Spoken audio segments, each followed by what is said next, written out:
Ce soir, le chiour sera dédicacé tout spécialement à la refresh lema de mon papa, Meir Ben Simcha, que je lui envoie. Prompte et rapide guérison, Betor Kol Cholei Amo Israël, au sein de tous les malades du Ham Israël.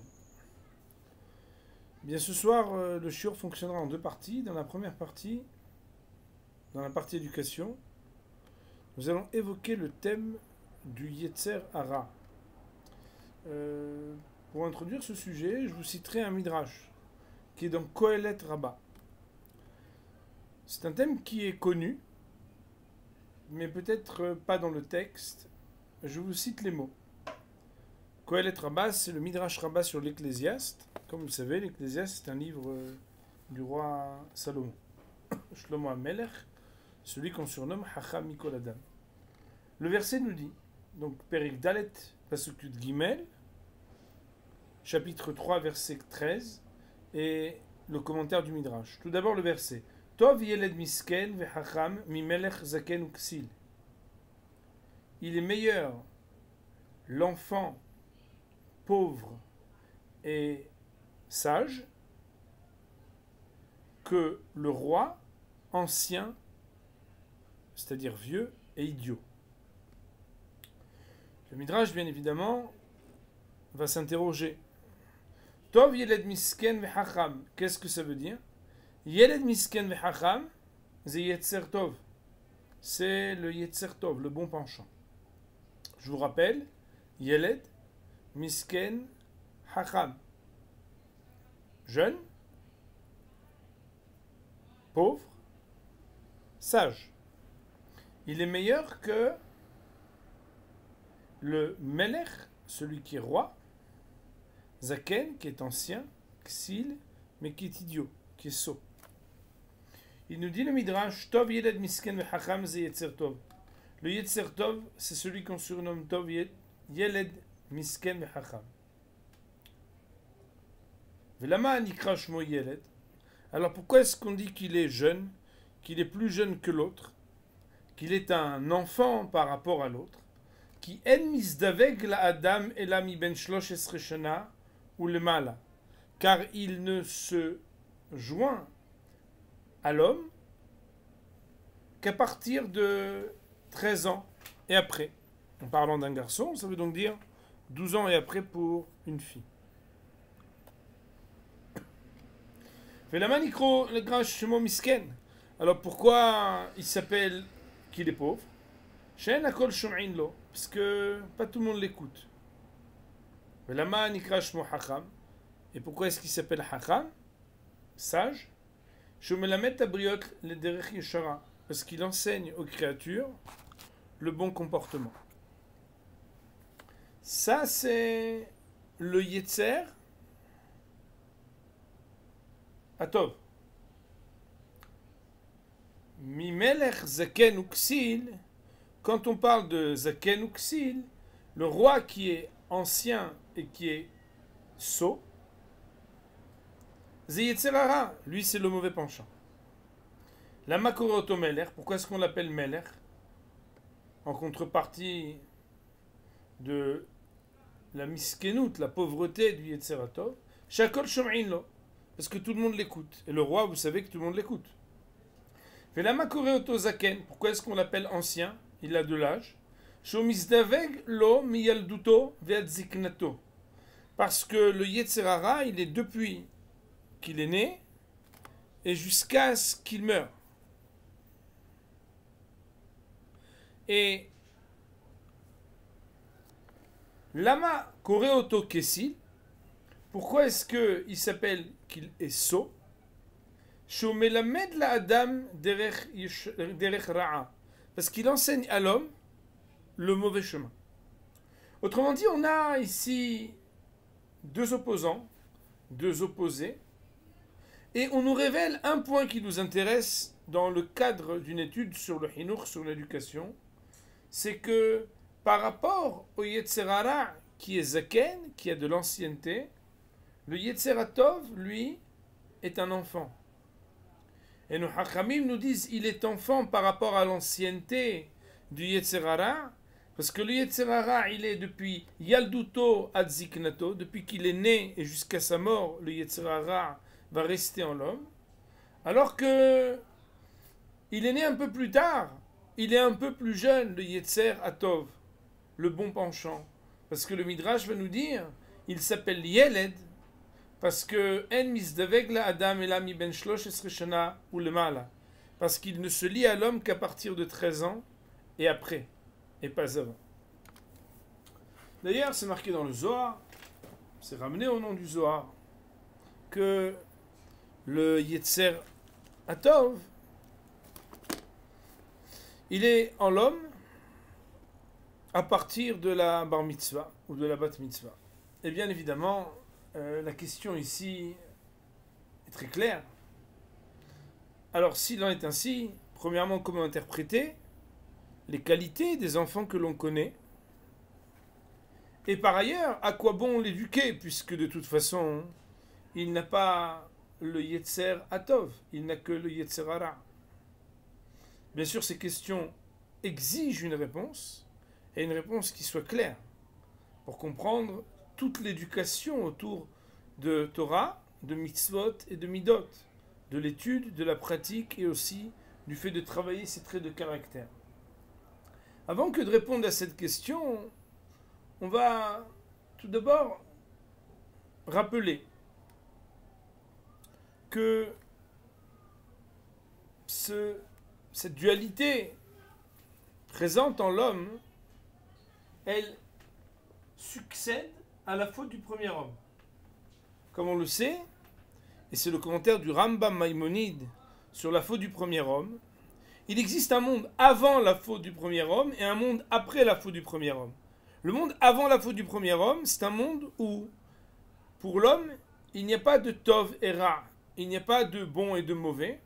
Il y a un monde qui est emet vesheker, un monde où tout se définit en tant que vérité ou mensonge. Après la faute d'Adam Arishon, du premier homme, nous dit le Rambam, dans Moreh HaNevuchim, dans le Guide des Égarés, qu'à partir de ce moment-là, en l'homme, il va y avoir un monde où il y a Tov et Ra, le bien et le mal, et pas seulement le Emet et le Sheker. Qu'est-ce que ça signifie? Bien, nos Chachamim vont expliquer qu'à partir du moment où l'homme a fauté, il a donné une place au mal à l'intérieur de lui-même.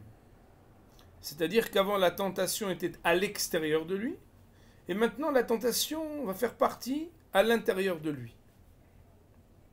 Si bien que, avant, il pouvait être tenté à l'extérieur par quelque chose qui est le mensonge, et c'était à lui de donner ou non une place à ce qui s'appelle le mensonge, alors qu'après, sa vision même des choses va devenir un peu plus trouble. Est-ce que c'est bon ou est-ce que c'est mauvais? D'ailleurs, comme on peut le comprendre très facilement, le mensonge à l'intérieur, il fait croire qu'il est vérité. Parce que, comme mon Rav le disait très bien, dès que le mensonge vous dit qu'il est vérité, alors il est mensonge. Mais si le mensonge vous révèle qu'il est mensonge, alors il devient honnête, il devient vérité.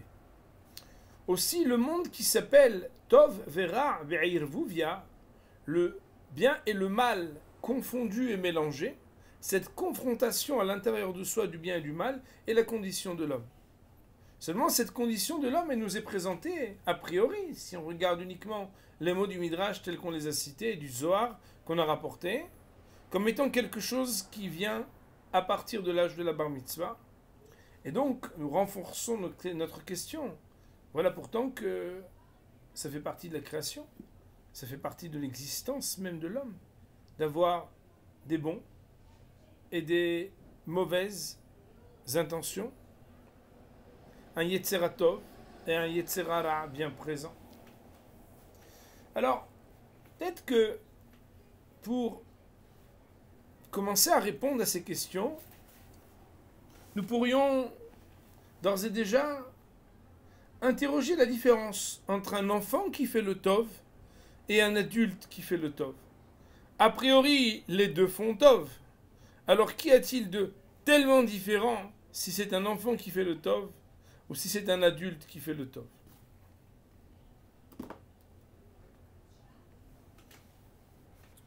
Eh bien, tout simplement, la première différence, c'est une Gemara dans Masechet Kiddushin qui fait la différence entre deux adultes.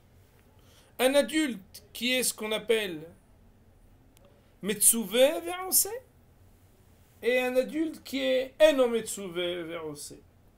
C'est quoi Metsuvé? Metsuvé, c'est celui à qui on ordonne. On engage quelqu'un, on enjoint à. Autrement dit, il a une mitzvah et il applique sa mitzvah.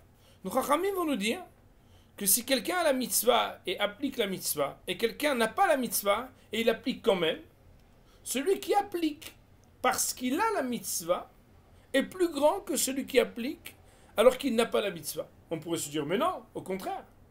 Celui qui est obligé, il fait parce qu'il est obligé. Celui qui fait alors qu'il n'est pas obligé, il fait alors même qu'il n'est pas obligé, celui qui est plus grand. La Gemara nous dit non.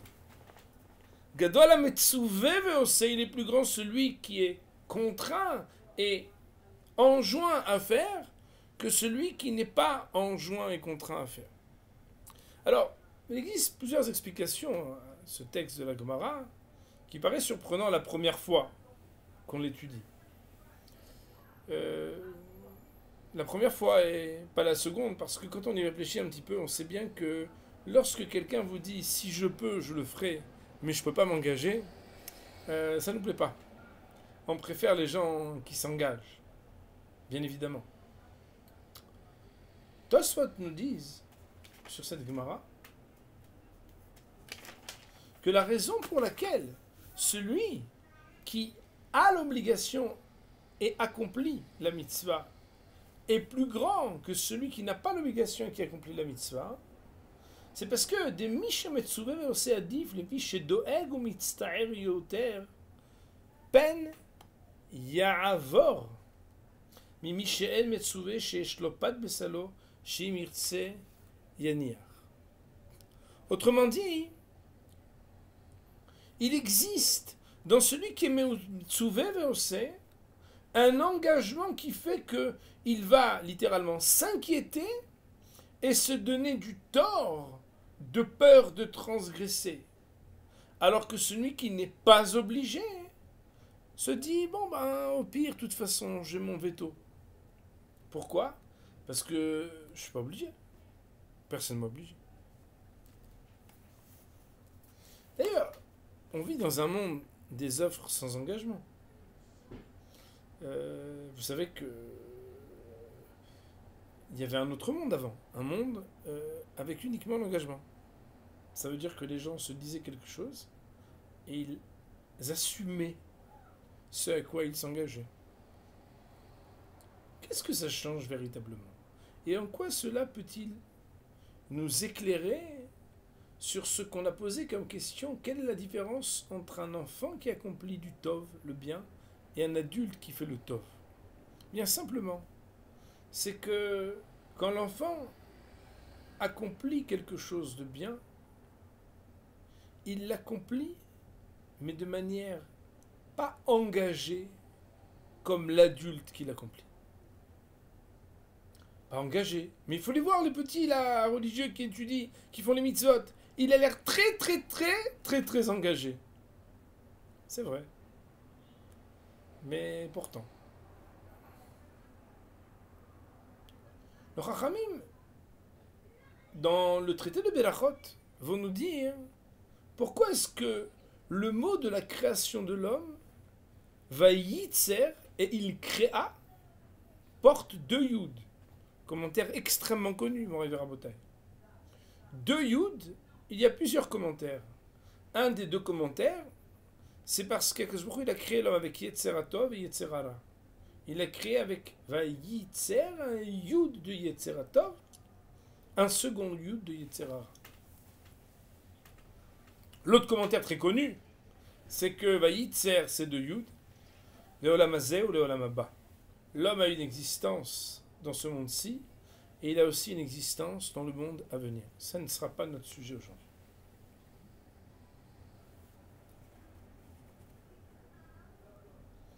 Mon Rav, le Rav Shapira Zatzal, avait expliqué que, en définitive, le mot Vayitzer, il donne aussi le mot Yetzer Tov et Yetzer Hara. On aurait pu trouver autre chose pour parler du penchant. On aurait pu dire Netia Tova, Netia Ra'a, Nekuda Tova, Nekuda Ra'a. Tout simplement, on aurait pu dire qu'en l'homme, il y a Tov et Ra. Pourquoi on dit Yetzer Tov et Yetzer Ra? Et en réalité, mon river Botaï, le mot Yetzer, il vient du mot Yetzira, qui veut dire création. L'homme est la seule créature qui n'est pas seulement créée et créature, mais qui est aussi créatrice. Un jour, peut-être, on étudiera ce thème. Mon Rav avait beaucoup enseigné sur cette thématique, d'expliquer que l'homme n'est pas seulement une créature qui doit honorer son statut d'être juste la créature qu'elle a été, mais Akadosh Baruch Hu a donné à l'homme une possibilité aussi d'avoir, bien évidemment à son niveau, et subordonné à ce qu'Akadosh Baruch Hu lui permet uniquement, une capacité de créer. Ça veut dire que Akadosh Baruch Hu a fait que la seule créature qui soit Yotzer, qui a Yetzer Tov et Yetzer Ra, c'est Adam, l'homme. L'homme a la capacité de créer. Bien, qu'est-ce qu'il crée? Tout simplement, il crée le monde dans lequel il vit. Je vous inviterai à écouter un chiour sur ce thème, mais il n'en reste pas moins que, de la même manière que la procréation réclame d'avoir un da'at, la conscience, de la même manière, la création de ce qui s'appelle le Yetzer Tov et le Yetzer Hara prend son sens véritablement à partir du moment où l'enfant devient celui qui a ce qu'on appelle le da'at. Avant ça, on essaye de l'éduquer. La Gemara dans Masechet Souka, à la page 42a, nous dit, quand un enfant sait parler, son père a l'obligation de lui apprendre à parler et à étudier la Torah. Lorsqu'un enfant sait balancer le loulav, alors le père a la mitzvah de l'éduquer à balancer le loulav.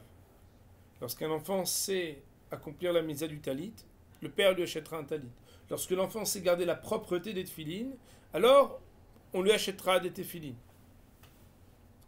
Il existe une évolution qui permet d'arriver à l'âge adulte.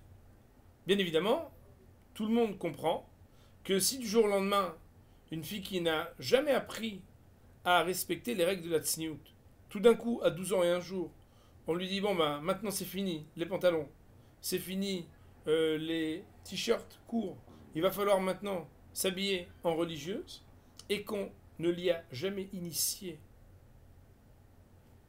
C'est une catastrophe. Tout le monde le comprend. Est-ce que tout le monde sait l'expliquer? Peut-être pas encore. On va réfléchir ensemble. De la même manière, un garçon, il ne peut pas apprendre à se lever tôt le matin pour faire le Kriyat Shema à l'heure, étudier la Torah, accomplir les mitzvot, faire attention à ce qu'il mange, ce qu'il dit, ce qu'il regarde et ce qu'il pense, uniquement le jour où il reçoit ses cadeaux de bar mitzvah.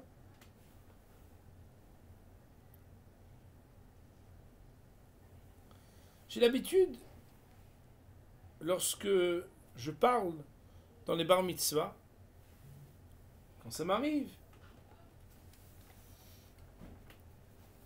de rapporter un chapitre qui est ramené dans ce livre exceptionnel que je recommande à chacun, qui s'appelle Sha'arei Gedoula, qui sont des thèmes qui touchent l'adolescent dans son évolution personnelle, qui est écrit sous forme de missive, qui a un style absolument exceptionnel. Il pose la question, mais le jour de la bar mitzvah, a priori, qu'est-ce qui s'est passé de plus pour que ce petit garçon, qui était normalement encore hier pas capable de faire partie du quorum du minyan des 10 à la synagogue, le lendemain, ça y est, c'est un grand. Il est devenu bar mitzvah. a priori, même si, à mon époque, je ne sais pas si aujourd'hui aussi, le jour de la bar mitzvah, des fois, on faisait semblant comme de se raser, comme pour dire maintenant on est des grands. Mais ma foi, il n'y avait pas plus de poils, de barbe ou de moustache. Il n'y avait pas ni de rides, ni soudainement quelque chose de particulier qui apparaît, changer complètement l'identité du bar mitzvah. Comment comprendre alors que le bar mitzvah, le jour de la bar mitzvah, quelque chose est changé en lui? A priori, il n'y a rien qui a changé. Il est toujours aussi petit, très mignon. Bon, c'est vrai, dans certains milieux, il a un chapeau. Il reçoit des cadeaux. Alors moi, j'ai l'habitude de citer un enseignement qui est rapporté ici par le Rav Schlenger dans ce Sefer, Sharik Doula. C'est que tout le monde offre des cadeaux. Il y en a qui offrent une montre, un livre, un stylo. Mais à Kadosh Baruch Hu, il fait un cadeau le jour de la bar mitzvah. Un très très beau cadeau. Invisible. C'est qu'il fait cadeau le jour de la bar mitzvah, le koach abehira, la capacité de choisir. Ça veut dire que jusqu'au jour de la bar mitzvah, qui est le Yetzer Tov de l'enfant? Eh bien, messieurs, dames, le Yetzer Tov de l'enfant, c'est ses parents. Parce que lui, Yetzer Tov, est capable d'avoir de lui-même quelque chose qu'il va créer, un engagement pour le Tov, il n'est pas encore capable de le faire. Alors qui va le faire pour lui? Eh bien, nous parents, nous avons la responsabilité et le mérite d'être le Yetzer Tov de l'enfant. Ça veut dire quoi?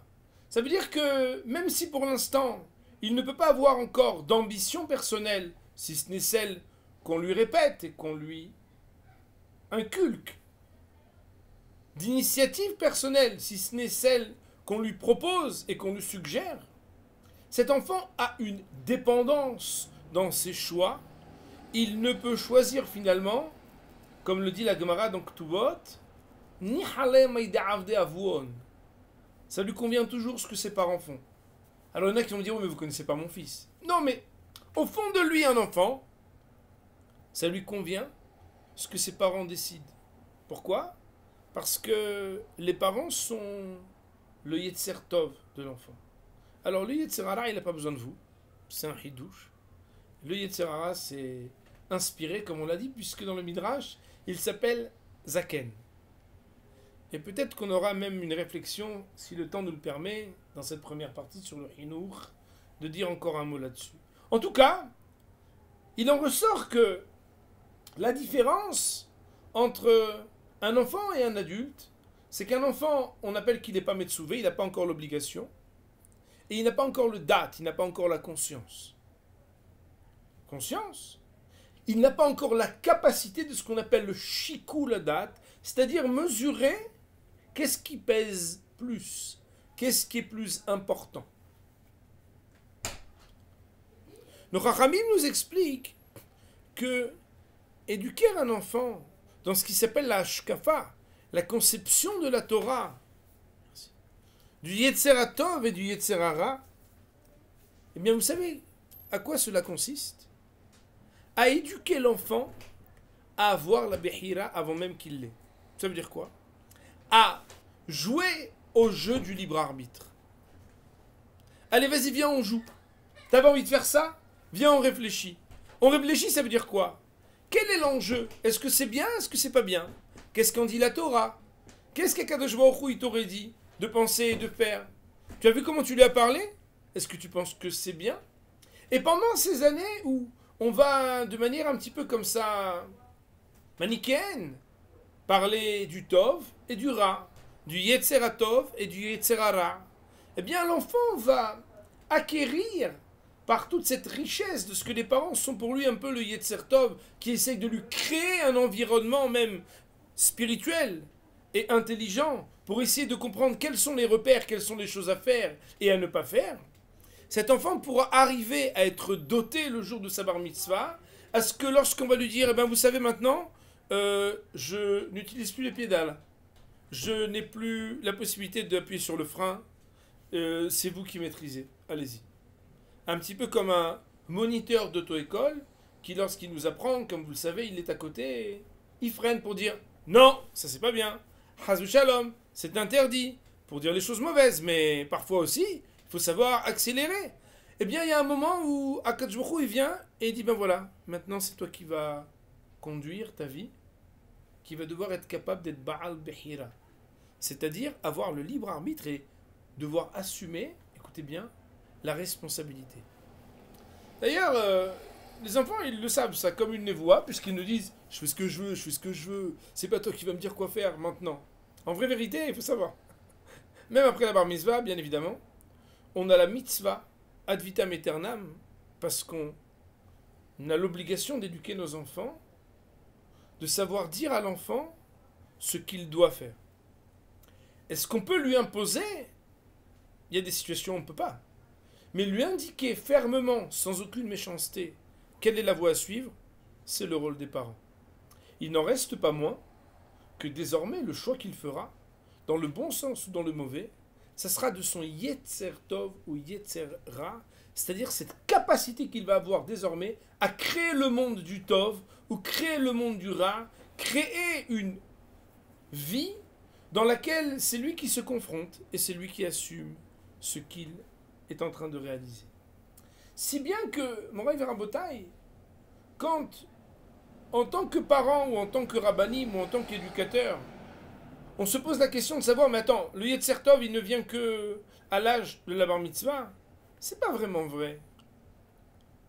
Selon qui sont les parents et la manière avec laquelle ils éduquent l'enfant, ils peuvent jouer le rôle de ce qui inspire à l'enfant. Qu'est-ce qui est Tov et qu'est-ce qui est rare, et jouer le rôle pour l'enfant de prêter par cette tutelle, doter l'enfant d'un Yetzer Tov par ce qu'on lui inculque dans l'éducation. Bien évidemment, étant donné que, comme on l'a déjà dit une fois, éduquer un enfant, ça n'est pas lui apprendre à répéter des gestes, mais à intégrer les valeurs qui sont associées à ces gestes. Eh bien, éduquer l'enfant au Tov, c'est pas lui dire fais ça, c'est bien, mais fais ça, c'est bien, voilà pourquoi. Ne fais pas ça, c'est quelque chose de mal, et voilà pourquoi. Autrement dit, éduquer l'enfant à devenir Baal Behira. D'ailleurs, si vous réfléchissez un tout petit peu, vous allez vous rendre compte, et c'était l'objet d'un de nos shi'orim, que la Gemara, quand elle dit dans ma Sechet Kiddushin, que le père a la mitzvah de faire la mila à son fils, le pidyon aben à son fils, la sio isha, l'amdo manut, la shito ben nahar, plusieurs de ces choses-là, que je n'ai pas encore traduites, lui apprendre un métier, lui apprendre à nager, et l'accompagner au mariage, c'est que le but de l'éducation, c'est de faire des enfants qui deviennent indépendants grâce à la dépendance qu'ils avaient. Ça veut dire quoi? Ça veut dire que le vrai Hesed, c'est de faire en sorte que l'enfant qui était totalement dépendant quand il est né, quand il a grandi, même si on souhaite à chacun d'être un grand-parent, un arrière-grand-parent jusqu'à 120 ans, l'enfant, il a les épaules de pouvoir affronter les difficultés de la vie. Et ça dépend qu'on éduque l'enfant à être un Baal Behira, c'est-à-dire que pendant la période qui précède l'âge de la bar mitzvah, on a parlé du Yetzer Tov et du Yetzer Hara, on a expliqué comment mesurer et peser qu'est-ce qui est Tov et qu'est-ce qui est Ra. C'est la raison pour laquelle, le jour de la bar mitzvah où il y a ce grand cadeau, où Akadosh Baruch Hu offre le Yetzer Tov, c'est pas qu'avant il n'avait rien, c'est que désormais il a le Yetzer Tov et le Yetzer Hara qui sont sa propre responsabilité. Je terminerai, puisque nous avons deux parties dans notre shiur, et je voudrais que les choses ne soient pas trop longues, à vous dire un secret qui me semble être fondamental dans l'éducation des enfants. Chaque fois que je parle d'éducation, je le fais sans prétention, mais ce sont des textes que j'étudie et des cours que je prépare, sans prendre pour exemple mes expériences, mais partager ce que j'apprends, c'est qu'il y a quelque chose qu'il faut savoir. Si le Yetzer Hara est Zaken, et qu'il est aussi Melech, c'est qu'il nous fait croire qu'il est plus ancien et qu'il pèse par sa popularité beaucoup plus que le Yetzer Hatov. Et dans le langage populaire, c'est vrai que on écoute beaucoup plus la tentation de faire le mal que le bien.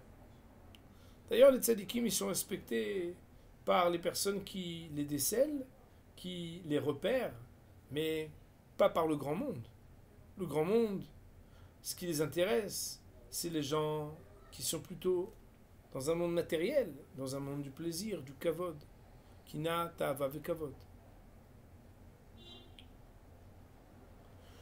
Le plus grand Yetzer Hara que peut avoir l'enfant, c'est de penser que son Yetzer Hara est plus fort que son Yetzer Hatov.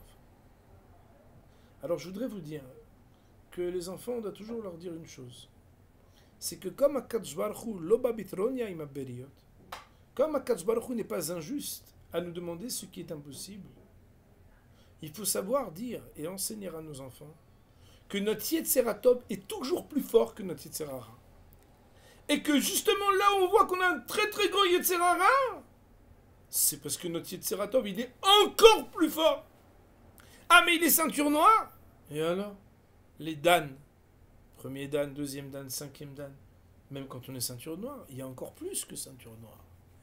Même quand tout est noir et que le Yetzer Hara nous fait croire que c'est fini, on doit inculquer à nos enfants que on peut être mitgeber, peut s'efforcer d'être encore plus fort que ce Yetzer Hara avec le Yetzer Hatov.